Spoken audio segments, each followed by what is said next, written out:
Bismillahirrahmanirrahim. Assalamualaikum warahmatullahi wabarakatuh. Baiklah, pada kesempatan kali ini saya akan mewakili teman-teman saya dalam rangka untuk mempresentasikan hasil dari kerja kelompok kami agar lebih efektif akan dipresentasikan oleh salah satu kelompoknya saja. Anggota kelompok kami yaitu yang pertama Tarasi, yang kedua Muhammad Rasido, yang ketiga Lika Fridika Andromeda, dan yang terakhir itu Rizky Timur. Nah, pada kesempatan kali ini saya akan mewakili teman-teman saya dalam rangka mempresentasikan salah satu tugas mata kuliah perawatan mesin yang diampu oleh Bapak Helmizar STMT PhD. Di sini kami diberi topik tentang emisi otomotif dan pelumasan.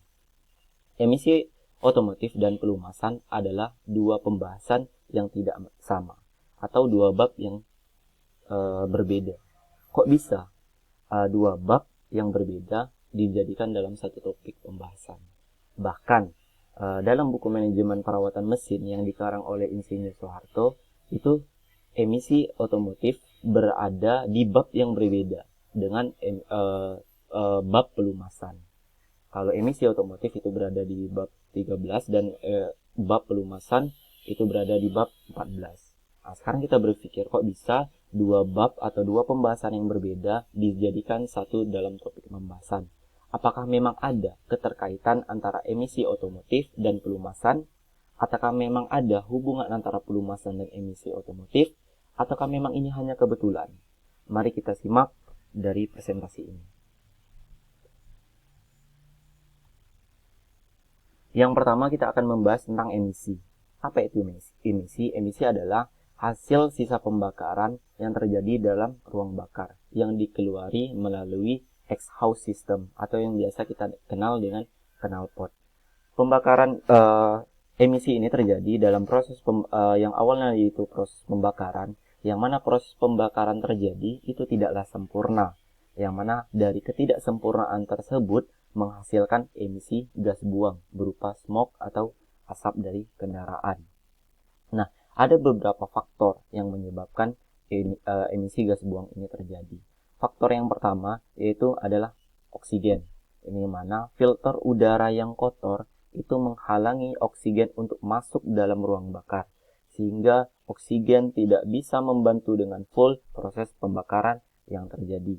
Yang mana kita tahu bahwa dalam rumus kimia proses pembakaran itu harus mengandung oksigen dan yang menghasilkan karbon dioksida nantinya, karbon. Yang kedua yaitu adalah busi. Busi adalah salah satu komponen yang harus diperhatikan. Pasalnya, bila kondisi busi sudah lemah atau mati, bisa berdampak pada turunnya performa mesin. Kondisi tersebut menyebabkan tidak stabilnya proses pembakaran akibat percikan api yang kurang stabil. Faktor penyebab yang ketiga yaitu adalah bahan bakar. Di sini kita harus perhatikan bahan bakar yang kita gunakan. Alangkah lebih baiknya kita menggunakan bahan bakar yang ramah lingkungan dan bahan bakar yang bisa terbakar dengan sempurna.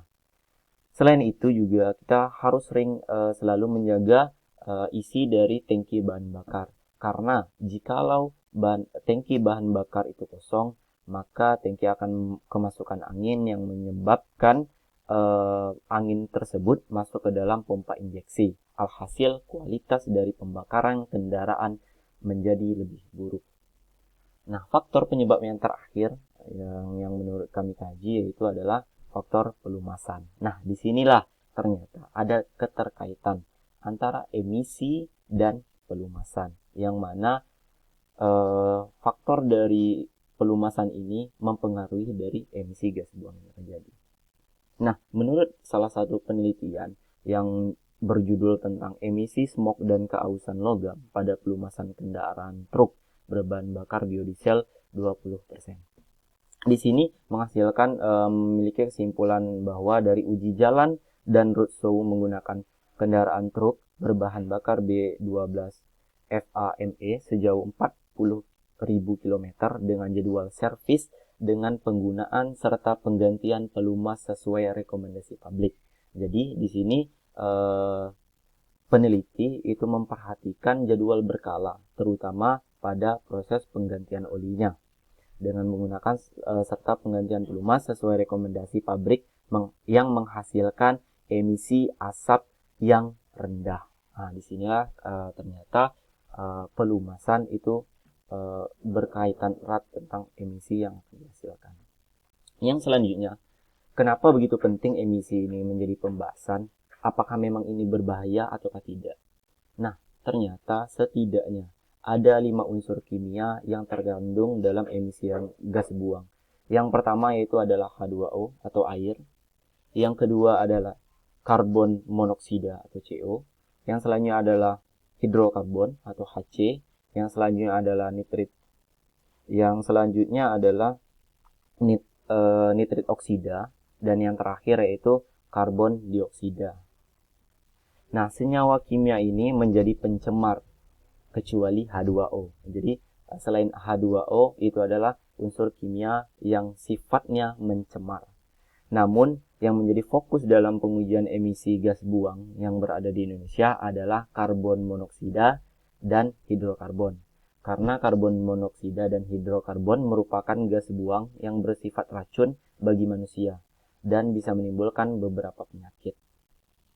Ada banyak kasus yang terjadi akibat emisi gas buang yang disebabkan karena kadar karbon monoksida itu mengikat hemoglobin dari darah yang mencapai 60% dari total hemoglobin darah tersebut. Penelitian menyebutkan bahwa karbon monoksida dengan konsentrasi 250 ppm atau part per million bagian per jutanya dapat membuat orang pingsan. Atau bahkan konsentrasi 1000 ppm itu dapat menyebabkan kematian seketika. Itulah pentingnya kita harus membahas emisi gas buang. Nah, kalau kita berpikir bahwa dalam emisi otomotif itu yang terkena dampak yang paling besar yaitu adalah orang-orang yang berada di luar dari kendaraan. Ternyata tidak. Hasil penelitian dari Autoweek, itu penelitian pada tahun 1996 menunjukkan orang yang berada dalam kabin mobil menghirup lebih banyak polutan daripada orang yang berada di luar. Pendapat umum yang menyatakan bahwa orang di luar mobil seperti pejalan kaki ataupun pengendara motor terkena lebih banyak gas itu tidaklah tepat. Mereka justru lebih sedikit menghirup polutan karena efek pengenceran udara bersih. Nah, sedangkan orang-orang yang berada di dalam mobil, itu menghirup polusi yang lebih besar. Karena apa? Karena udara tersebut itu memiliki karakteristik yang berhembus dari temperatur tinggi ke temperatur yang lebih rendah. Sehingga apabila pintu dan bagasi mobil sudah ditutup, bukan jaminan karbon monoksida tidak bisa masuk ke dalam kabin mobil. Apalagi mobil yang mesinnya berada di bawah jok, kemungkinan masuk dari karbon monoksida akan lebih besar. Ukuran knalpot pun juga penting diperhatikan. Semakin panjang knalpot melebihi panjang mobil, lebih baik dibandingkan berada di bawah mobil. Itu tadi.